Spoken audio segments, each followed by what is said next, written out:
সোমবার দিল্লিতে অগ্নি পরীক্ষা, দলের প্রতীক বাঁচাতে কোন দুই নেতাকে দায়িত্ব মমতার, তৈরি বা ঋতব্রতরাও ক্ষমতা চলে যেতে পারে এবার নতুন তৃণমূলের হাতেই।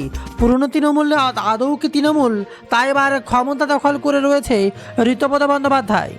সোমবার দিল্লিতেই হবে অগ্নি পরীক্ষা, তার দিকে নজর গোটা বাংলার টান টান উত্তেজনা আসছে, তা নিয়ে বিরাট খবর আজকের ভিডিওতে।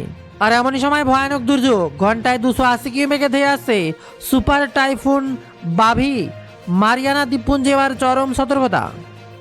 লোকসভায় তৃণমূল উদ্ভবের শিবসেনার ভবিষ্যৎ কি, সিদ্ধান্ত হতে পারে কয়েকদিনেই, উঠছে নতুন করে প্রশ্ন। জ্বলছে পাক অধিকৃত কাশ্মীর, পাকিস্তানের বিরুদ্ধে প্রবল বিক্ষোভ, মৃত এক, আহত একাধিক।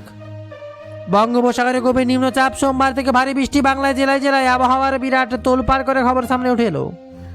নববালিকাকে ধর্ষণ করে খুনের অভিযোগ, বারুইপুর কাণ্ডে মৃতার বাবাকে কি বললেন মুখ্যমন্ত্রী, আসছে তা নিয়ে আরও এক বড় খবর। গত বছরের তুলনায় বাড়লো এবার কলেজে ছাত্রছাত্রী ভর্তির সংখ্যা, পোস্ট করলে সুখবর জানিয়ে দিলেন খোদ মুখ্যমন্ত্রী। দিল্লিতে নববিবাহিত রহস্য মৃত্যু, পণের দাবিতেই খুনের অভিযোগ এবার পরিবারের। পাকিস্তানি স্ক্রিম কিম মেখে এবার কিডনির সমস্যা, বিপদে 18 জন মহিলা, মহারাষ্ট্রের সতর্কবার্তা, উঠে এলো বিরাট খবর। তোলপাড় করে খবর, নাবালিকাকে ধর্ষণ খুনের ঘটনায় উত্তপ্ত বারুইপুর, গণপ্রহরী এবার মৃত্যু এক, সন্দেহভাজনের আহত পুলিশ কর্মী। পুলিশের গায়ে হাত তোলায় অপরূপার বিরুদ্ধে এফআইআর, আদালতে আত্মসমর্পণ করে অন্তর্বর্তী জামিন। অনুপ্রবেশকারীদের লক্ষ্মীর ভাণ্ডারের টাকা, প্রাক্তন টিএমসি সাংসদ। আর ভবানীপুরে সৌজন্যের সাক্ষাতেই তা নিয়ে বিরাট বড় বার্তা মুখ্যমন্ত্রী শুভেন্দু অধিকারী। আসছে একের পর এক বিস্তারিত খবরে। নাবালিকাকে ধর্ষণ খুনের ঘটনায় উত্তপ্ত বারুইপুর, গণপ্রহরে মৃত্যু হলো এক সন্দেহভাজন, আহত পুলিশ কর্মী। 12 বছরের নাবালিকাকে খুনের ঘটনায় এবার কেন্দ্র করে উত্তপ্ত বারুইপুর, ঘটনায় এক সন্দেহভাজনকে পিটিয়ে খুনের অভিযোগ, পুলিশকে ঢিল ছুঁড়ে ক্ষিপ্ত এবার জনতা। ঘটনায় আহত বেশ কিছু পুলিশ কর্মীরাও। শিয়ালদহর নামখানা লাইনে অবরোধ জেরে এবার ঘণ্টাখানেক বন্ধ থাকে ট্রেন চলাচল, প্রায় 5 ঘন্টা বন্ধ থাকে সড়কও। যেখানে প্রসঙ্গত বারুইপুরে 12 বছরের নাবালিকাকে ধর্ষণ খুনের অভিযোগে বাড়ি থেকে দূরে পুকুরে দেওয়া উদ্ধার হয় নাবালিকার। আর এই ঘটনাটি ঘটে বারুইপুরের ধবধবে 2 নম্বর পঞ্চায়েতের সূর্যপুকুর হাট এলাকায়। প্রাথমিক তদন্তে বারুইপুর থানায় পুলিশের সন্দেহ শ্বাসরোধ করে খুন করা হয়েছে ওই নাবালিকাকে। আর ওই নাবালিকা শনিবার বিকেল 4টা থেকে নিখোঁজ ছিল। পরিবারের অভিযোগ, খাবার কেনার জন্য বেরিয়েছিলেন নাবালিকা, তারপর 4 অভিযুক্ত তাকে তুলে নিয়ে যায় বলে অভিযোগ। আর এর জেরে রবিবার সকাল থেকে উত্তপ্ত সূর্যপুর হাট এলাকা, দেহ আটকে রেখে বিক্ষোভ, উত্তপ্ত জনতা। আর এদিকে রান্নার গ্যাস নিয়ে অনেকটাই সুখবর, গ্যাসের কড়াকড়ি উঠল। পশ্চিম এশিয়ায় যুদ্ধের জেরে তৈরি হওয়া ভূ রাজনৈতিক অনিশ্চয়তার কারণে গ্যাসের যোগানে নানান কড়াকড়ি করেছিল কেন্দ্র। আর এবার প্রাকৃতিক গ্যাস সরবরাহে আরোপিত জরুরি নিষেধাজ্ঞাগুলি প্রত্যাহার করল সরকার। তেল মন্ত্রক জানিয়েছে, মার্চে চালু হওয়া জরুরি ধারাগুলো বাতিল করা হয়েছে।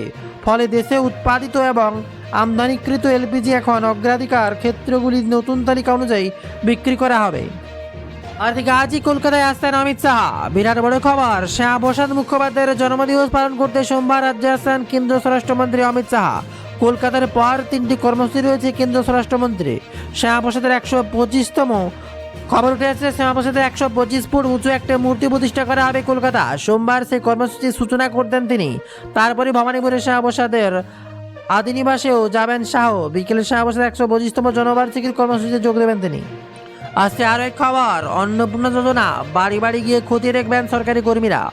অর্থ ব্যয় করে ফর্ম পূরণ করে জমা দেওয়ার পরেও অ্যাকাউন্টে অন্নপূর্ণার টাকা দেখা নেই, এ নিয়ে জেলায় জেলায় ক্ষোভে ফেটে পড়েছে মহিলারা। এবার রাজ্যের মন্ত্রী মালতী রাভা রায় জানিয়েছেন, যে মহিলাদের অন্নপূর্ণা যোজনা বাতিল হয়েছে তাদের প্রত্যেকের বাড়ি বাড়ি গিয়ে সমীক্ষা হবে, কী কারণে তাদের অন্নপূর্ণা বাতিল হয়েছে, 3000 টাকা পাননি তা দেখা হবে। প্রকৃত উপভোক্তাদের কাউকেই বঞ্চিত হতে হবে না বলেই বার্তা তার।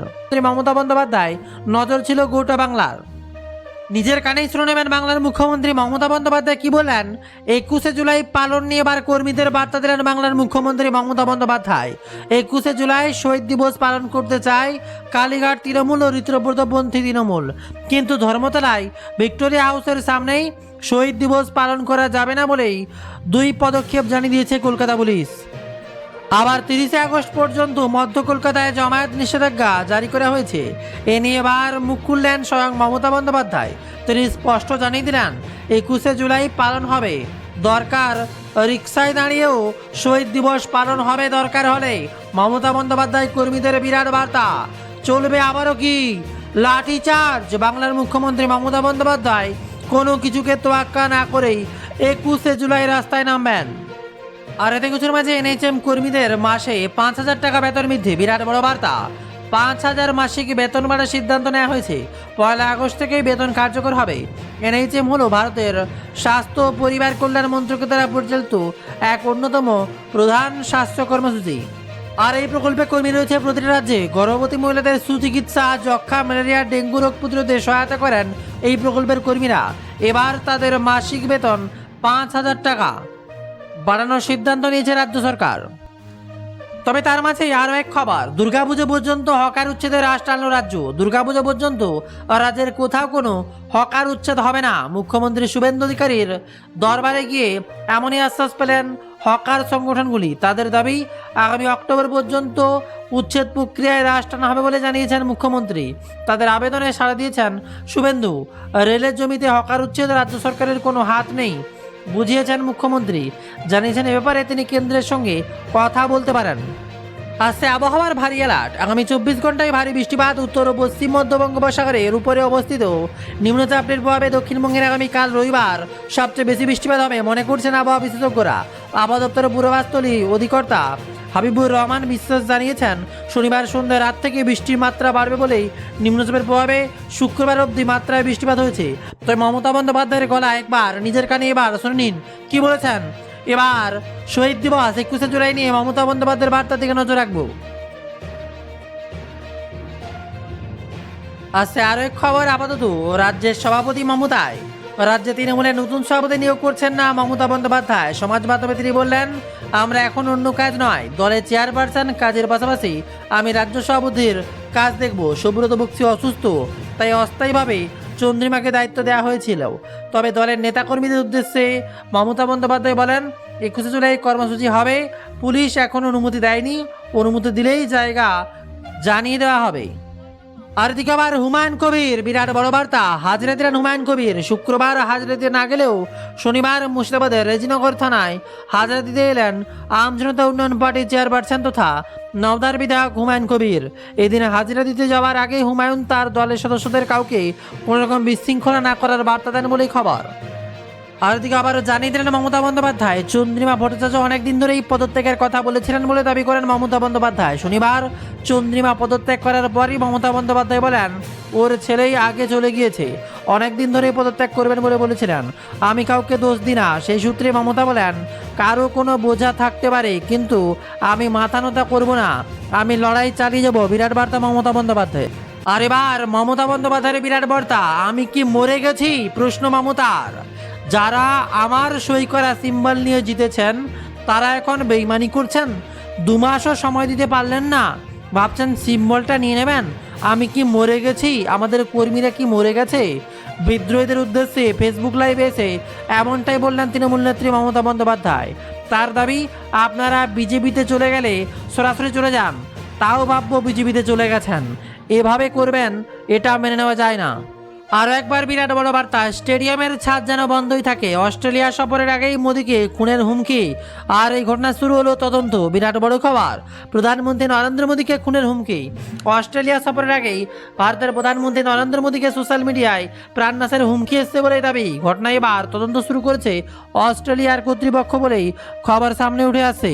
যেখানে অস্ট্রেলিয়ার সংবাদ মাধ্যমে দ্য অস্ট্রেলিয়া টুডে প্রতিবেদন অনুযায়ী আগামী 9 জুলাই মেলবোর্ন ওয়ার্ল্ডের স্টেডিয়ামে অনুষ্ঠিত হতে চলেছে মেলবোর্ন মেটস মোদি। আর ওই কমিউনিটি অনুষ্ঠানেই প্রচার সংক্রান্ত একটা ফেসবুক পোস্টের মন্তব্যে এই হুমকি দেওয়া হয়েছে বলে দাবি। রিপোর্টের দাবি, আবু মুফাসা নামে একটা ফেসবুক অ্যাকাউন্ট থেকে করা মন্তব্যে লেখা ছিল স্টেডিয়ামের ছাদ যেন অনুষ্ঠান চলাকালীন বন্ধ থাকে, না হলে তিনি অস্ট্রেলিয়ায় তার মৃত্যুর জন্যই আসবেন। খবর আসছে, প্রতিবেদন অনুযায়ী তদন্তকারীরা ওই ফেসবুক অ্যাকাউন্টের সঙ্গে যুক্ত আইপি ঠিকানা শনাক্ত করেছেন এবং সেটি খতিয়ে দেখা হচ্ছে। আর দিকে মমতার গলায় জোড়া ফুলের আশঙ্কা, প্রতীকী যদি আপনাদের দিয়ে দেয় হাতছাড়া হতে পারে জোড়া ফুল, আশঙ্কা বাংলার মুখ্যমন্ত্রী মমতা বন্দ্যোপাধ্যায়ের গলায়। এদিন বিক্ষুব্ধ গোষ্ঠীকে নিশানা করে বিজেপিতে যোগ দেওয়ার চ্যালেঞ্জ ছুড়লেন মমতা বন্দ্যোপাধ্যায়। বিরাট বার্তা, জোড়া ফুলের প্রতিযোগী যে তাকে হাতছাড়া হতে পারে সেই আশঙ্কা যেন এবার শোনা গেল তৃণমূল নেত্রী মমতা বন্দ্যোপাধ্যায়ের মুখেই। যদি প্রতীকে চলে গেলেও তার কণ্ঠস্বর রোধ করা যাবে না বলে দাবি করলেন তৃণমূল নেত্রী। ইতিমধ্যে তৃণমূলের নাম এবং প্রতীকী দখল নিয়ে নির্বাচন কমিশনে চিঠি দিয়েছে ঋতব্রত বন্দ্যোপাধ্যায় নেতৃত্বাধীন বিদ্রোহী শিবির। দুই পক্ষের বক্তব্য জানতে চেয়ে চিঠি দিয়েছে নির্বাচন কমিশনও। আর এবার সময়ের অপেক্ষা, যেন যাত্রাপালা চলছে বাংলার মাঠে। অপরদিকে পশ্চিমবঙ্গকে প্রথম কিস্তিতে 1,264 কোটি টাকা দিচ্ছে কেন্দ্র। পশ্চিমবঙ্গে নতুন সরকার গঠনের 2 মাস পূর্ণ হওয়ার আগেই রাজ্যের জন্য 125 দিনের কাজের প্রকল্পে বরাদ্দ ঘোষণা করে দিল কেন্দ্র সরকার। বিভিজি রামজি প্রকল্পে প্রথম কিস্তি হিসেবে রাজ্যগুলিকে 25,863 কোটি টাকা বরাদ্দ করলেন কেন্দ্রমন্ত্রী শিবরাজ সিং চৌহান। পশ্চিমবঙ্গের জন্য 1,264.69 কোটি টাকা বরাদ্দ করা হয়েছে। 1 জুলাই থেকে রাজ্যের এই প্রকল্পের কাজ শুরু হবে বলেই খবর সামনে। এদিকে মমতাকে বাধা দাবি কুণালের। বারুইপুরে নাবালিকা ধর্ষণ খুনের সংশ্লিষ্ট এলাকাতে যেতে চাইলে তৃণমূল কংগ্রেসের নেত্রী মমতা বন্দ্যোপাধ্যায়কে আটকাতে তারা বাড়ির সামনে বিপুল সংখ্যক পুলিশ মোতায়েন করা হয়েছে বলেই দাবি করলেন কালীঘাটপন্থী তৃণমূল বিধায়ক কুণাল ঘোষ। তার দাবি, বারুইপুরে যেতে ছিলেন জননেত্রী, খবর পেয়েই তাকে আটকাতে তার বাড়ির সামনে বিরাট পুলিশ বাহিনী ব্যারিকেড করা হয়েছিল, নেত্রী যাতে এখনো বেরোতে না পারেন। আর তাই বিরাট দাবি করলেন কুণাল ঘোষ। আর এর সাথে আরও এক বড় খবর, রথযাত্রায় 5 লক্ষ টাকা অনুদান ঘোষণা রাজ্য সরকারের। আগামী সপ্তাহে রথযাত্রার পুণ্যতিথি, তার আগেই বড় ঘোষণা রাজ্য সরকারের। এবার শতাব্দী প্রাচীন রথযাত্রার কমিটিগুলোকে অনুদান দিতে চলেছে রাজ্য সরকার। রথযাত্রা উপলক্ষে তাদের এককালীন 5 লক্ষ টাকা অনুদান দেওয়া হবে। শ্রাবণী মেলা থেকে শুরু করে এবার শতাব্দী প্রাচীন রথযাত্রা কমিটিগুলোকে আর্থিক সহায়তা করার ঘোষণা করেছে। মূলত যে কমিটিগুলো 100 থেকে 150 বছরের পুরনো, তাদের হাতে তুলে দেওয়া হবে আর্থিক অনুদান।